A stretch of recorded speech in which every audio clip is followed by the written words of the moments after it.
Oke, Assalamualaikum warahmatullahi wabarakatuh. Selamat datang di channel Ahmad Hafiz. Yang kali ini kita bakal bahas tentang marketing dan branding.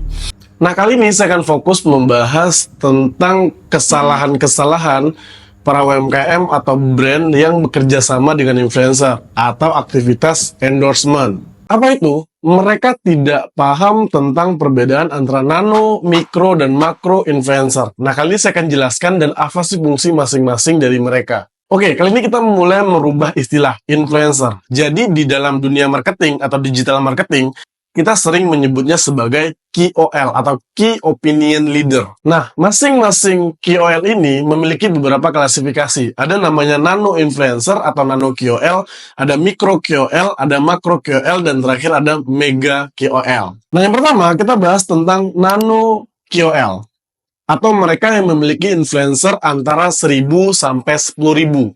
Nah, mereka fokus terhadap komunitas tertentu. Nah, nano influencer atau nano KOL, mereka cenderung memiliki engagement yang tinggi.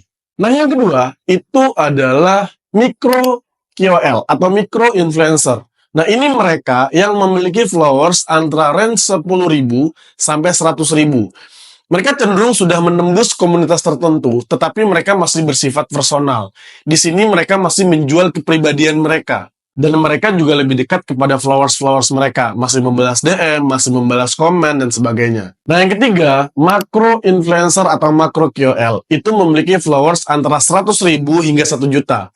Terakhir ada namanya mega influencer.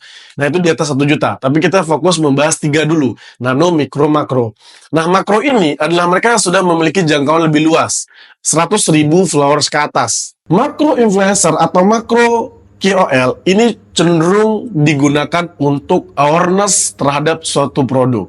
Mana lebih baik? Nah, sekarang jawabannya bukan nano, bukan mikro, bukan makro. Tetapi tujuan dari proses marketing yang ingin kita lakukan.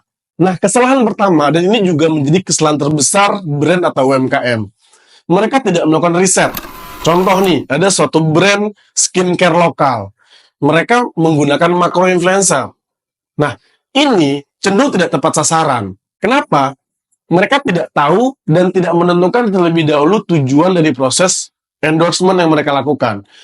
Ujung-ujungnya apa? Mereka akan menghabiskan banyak biaya dan tidak memberikan efek apapun terhadap brand itu sendiri. Tidak adanya riset, ini juga membuat tidak terjadinya relevansi dari konten yang kita buat atau brand yang kita miliki terhadap target audience yang ingin kita tujukan. Lalu bagaimana cara kita menentukan influencer atau KOL dengan tepat? Yang pertama yang kita lakukan adalah menentukan tujuan dari digital marketing yang kita lakukan. Tujuannya awareness kah? Interest kah? Atau sales? Nah, kalau bahasanya itu ada namanya sales funnel. Dari awareness, consideration, conversion, maupun loyalty. Nah, ini saya sederhanakan, kita tujuannya itu adalah untuk membuat orang tahu akan keberadaan produk kita, untuk membuat orang tertarik dengan produk kita, atau untuk membuat orang membeli produk kita. Nah, ketika kita bertujuan untuk meningkatkan awareness, nggak apa-apa, kita gunakan makro influencer yang memiliki pengikut di atas 100.000. Tetapi ketika tujuan kita untuk engagement atau sales, itu kita cenderung menggunakan mikro influencer atau nano influencer. Menganalisis influencer yang mau kita gunakan dari demografisnya, followersnya umur berapa aja. Yang kedua, engagementnya. Yang ketiga, niche penonton dari influencer yang mau kita gunakan. Cocok atau tidak, relevan atau tidak terhadap brand kita. Kalau brand kita ini penggunanya adalah pencinta kuliner, ya kita gunakan food vlogger. Kalau segmentasi pasar kita itu adalah kecantikan, ya kita gunakan brand beauty. Jangan hanya fokus kepada jumlah followers, tetapi kita juga fokus terhadap relevansi, siapa followersnya, dan kecocokan terhadap produk kita. Di sini, engagement rate itu adalah kunci yang perlu kita gunakan atau menjadi bahan pertimbangan kita menggunakan influencer seperti apa. Nah, yang ketiga, kita bisa menganalisis brand kompetitor. Mereka sering menggunakan KOL seperti apa, dan seberapa banyak retensi mereka menggunakan influencer seperti itu. Itu berarti influencer memberikan pengaruh positif terhadap brandnya. Nah, kamu bisa menggunakan influencer yang sama, atau teman-teman mencari influencer yang hampir sama. Nah, lebih penting mana nih kita gunakan nano, mikro, atau makro? Gini, kalau kita menggunakan yang nano, atau tujuan kita untuk sales, itu memang lebih dekat ke nano. Tapi, bagaimana caranya nano bisa menjual produk kita sedangkan orang belum kenal?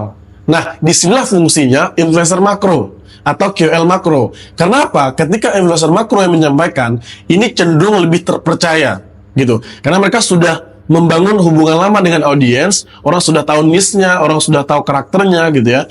Sehingga orang merasa percaya dengan produk yang kita promosikan. Ketika awareness kita sudah meluas, barulah kita masuk ke influencer mikro, lalu di akhir kita menggunakan banyak influencer nano untuk melakukan penjualan. Nah, ini adalah tips yang bisa teman-teman lakukan ketika teman-teman ingin melakukan aktivasi digital marketing menggunakan influencer.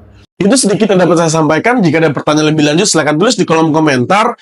Subscribe dan share video ini buat teman-teman yang sedang berusaha atau sedang memaksimalkan usahanya. Terima kasih, sampai jumpa di video berikutnya.